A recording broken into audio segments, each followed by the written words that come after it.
Halo sahabat Mas Berlian, ketemu lagi dengan channel UMKM Emas pertama di Indonesia.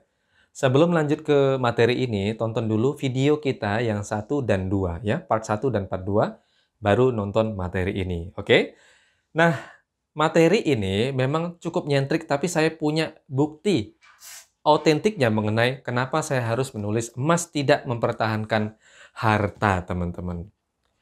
Pada tahun 1970, 73 gram emas senilai 1 motor. Bagaimana tahun 2020, 73 gram emas senilai 3 motor, alias Rp58.800.000. Sudah banyak, betul? Tadi judul yang kita angkat itu artinya emas tidak mempertahankan harta, tapi meningkatkan harta kita. Jadi teman-teman harus beli emas sebanyak mungkin. Contoh yang lain lagi adalah dulu 0,1 gram 2017 harganya 50.000. Sekarang sudah 100.000 rupiah. Lebih, ya lebih dari itu. Nah, ada nggak sih barang di luar sana selain dari emas yang tahun 2017-nya harganya 50.000, sekarang jadi 100.000 rupiah? Nampaknya jarang. Nah, artinya memang emas ini jauh lebih cepat naiknya dibandingkan nilai-nilai yang lain, bahkan nilai dari uang itu sendiri bahkan. Begitu ya? Nah, bagaimana dengan tahun ini yang 50.000? Ada nggak? Selain dari 0,1, ada yang lebih kecil adalah 0,05. Kami ciptakan ini agar membantu masyarakat dapat menabung emas tanpa harus mencicil di lembaga pembiayaan. Sebelum ini, saya akan bicara mengenai sifat uang terlebih dahulu. Sebelum kita mendalami lebih jauh, sifat uang dulu. Sifat uang itu pertama nilainya turun. Tentu semua orang sudah tahu nilainya turun. Ini bukan rahasia umum. Dalam bisnis, ada 3 yang tidak bisa dielakkan. Dalam bisnis itu tidak ada yang rahasia, tidak ada yang spesial, tidak ada ya. Tidak ada yang rahasia, tidak ada yang spesial, tidak ada yang terbaik. Itu ya, dalam bisnis seperti itu. Prinsipnya demikian. Karena kita bicara tentang bagaimana menjadi toko emas nantinya, sebelum itu saya ingin edukasi teman-teman agar kemudian menyadari betul bahwa emas ini tidak hanya harus dijadikan uang, tapi juga harus dijadikan emas kembali, kemudian emasnya meningkat. Nilai uang itu turun, oke? Yang kedua, kadaluarsa. Teman-teman ingat nggak sih uang 500 perak itu yang ada gambar hahanya itu ya, atau ada gambar orang utan kalau nggak salah, itu sekarang sudah kadaluarsa, teman-teman. Dulu ada gambar uang bergambar Cuk Nyadin ya, pahlawan nasional itu. Dulu laku, sekarang tidak laku. Sudah kadaluarsa. Jadi uang itu tidak bisa diandalkan.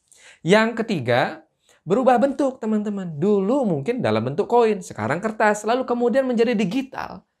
Tinggal nanti undang-undang mengatur bagaimana kemudian uang itu menjadi sebuah objek digital saja, ya, objek digit begitu ya. Ini sifat uang. Sekarang saya akan bicara mengenai kesalahan investasi emas yang paling umum yang biasanya diterima masyarakat padahal sebenarnya tidak demikian. Saya bicara ini artinya kami memahami rahasia yang tidak didengar oleh teman-teman. Ingat, dalam bisnis itu tidak ada yang rahasia, tidak ada yang spesial, tidak ada yang terbaik. Oke? Saya akan angkat ini tidak menjadi rahasia lagi. Investasi emas yang paling umum dan itu salah adalah beli perhiasan. Jangan membeli perhiasan untuk investasi. Kasih tahu semua orang tua. Tapi rata-rata orang tua meyakini bahwa beli perhiasan adalah menguntungkan. Tapi it's okay, fine. Karena apa? Karena zamannya berbeda.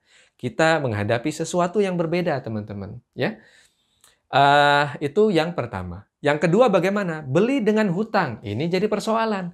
Sekarang tidak perlu lagi membeli emas dengan yang mengutang kecil-kecil. Tidak perlu. Sekarang ada namanya emas mini diciptakan. Pertama kali di dunia, kami adalah pionir membuat emas yang terkecil. Kemudian masyarakat bisa beli kecil-kecil. Nanti kalau sudah cukup, beratnya sama misalnya 0,1, dibeli 10 kali menjadi 1 gram. Tinggal tukar aja menjadi 1 gram antam. Tinggal tukar saja, tidak perlu ada biaya apapun. Itu adalah terobosan dan solusi buat masyarakat. Selain juga menjadi nilai yang baik juga bisa dipertahankan di masyarakat mengenai emas. Oke? Lanjut lagi, beli dan jual ke toko. Ini kesalahan. Teman-teman mungkin merasa bahwa sekarang adalah zaman di mana kita tidak perlu lagi ke toko emas.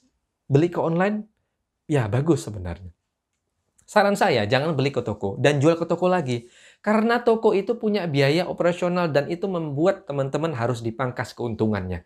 Dan kenapa tidak harus beli ke toko? Karena beli ke toko sekarang tidak harus ada fisik, ada juga online, ya. Jadi saran saya kalau jual ke toko juga jangan ke toko sana, ke misalnya fisik. Kadang-kadang ada biayanya yang sangat turun sekali biayanya, kemudian kita buyback itu kita rugi gitu ya. Padahal tidak begitu. Nanti kita ajarkan bagaimana caranya. Lalu kesalahan yang lain adalah tidak punya tujuan jangka panjang. Jadi kata misalnya ada orang bilang, oh beli emas itu menguntungkan. Akhirnya kita ikut-ikutan beli. Nggak ada jangka panjang sama sekali. Nggak ada niat untuk menyimpannya begitu waktu lama gitu. Nggak ada. Jadi ketika ada naik sedikit, jual. Oh, nggak bisa, jangan begitu. Harus ada jangka panjang. Misalnya, saya menyimpan emas untuk hari tua saya, untuk masa pensiun, untuk pendidikan anak saya, untuk umroh, untuk jalan-jalan. Banyak sekali. Harus punya jangka panjang. Kalau tidak, wah, lewat itu teman-teman. Tidak punya jangka panjang, menjual emas sebelum 1 tahun. Nah, saran saya, karena kepemilikan emas adalah untuk seumur hidup, ketika kita punya emas, lalu kita mau jual, belum menguntungkan. Kita lihat kok harganya, buyback-nya kayak masih jauh dari harga beli saya ya. Ya udah, jadi digadai saja. Jangan dijual, digadai. Ya, nanti kenapa digadai? Karena bunganya ya untuk mencicil itu lebih kecil dibandingkan kenaikan harga emasnya. Jadi lebih baik digadai. Jangan dijual, oke? Kalau itu tidak menguntungkan untuk dijual, digadai saja.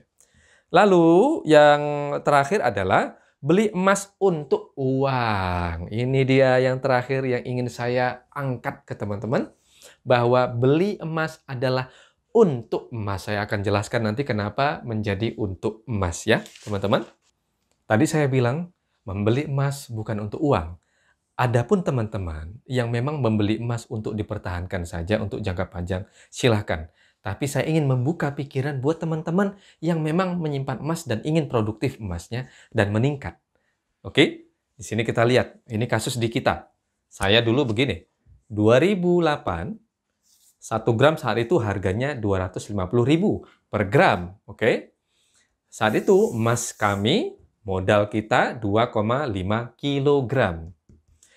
Dalam 1 tahun, kami jual belikan itu emas. Ketika ada penjualan, ada margin, kami belikan lagi jadi emas. Ada margin, sebagian kami belikan jadi emas. Jadi setiap ada margin, ya, modalnya kami belikan emas yang baru, lalu ada marginnya, keuntungannya, setengahnya kami belikan emas lagi tambahan. Begitu terus. Sepanjang tahun 2008. Oke? Kami nggak pikirkan kenaikan harga ini. Ini bukan persoalan toko emas nggak pikirkan.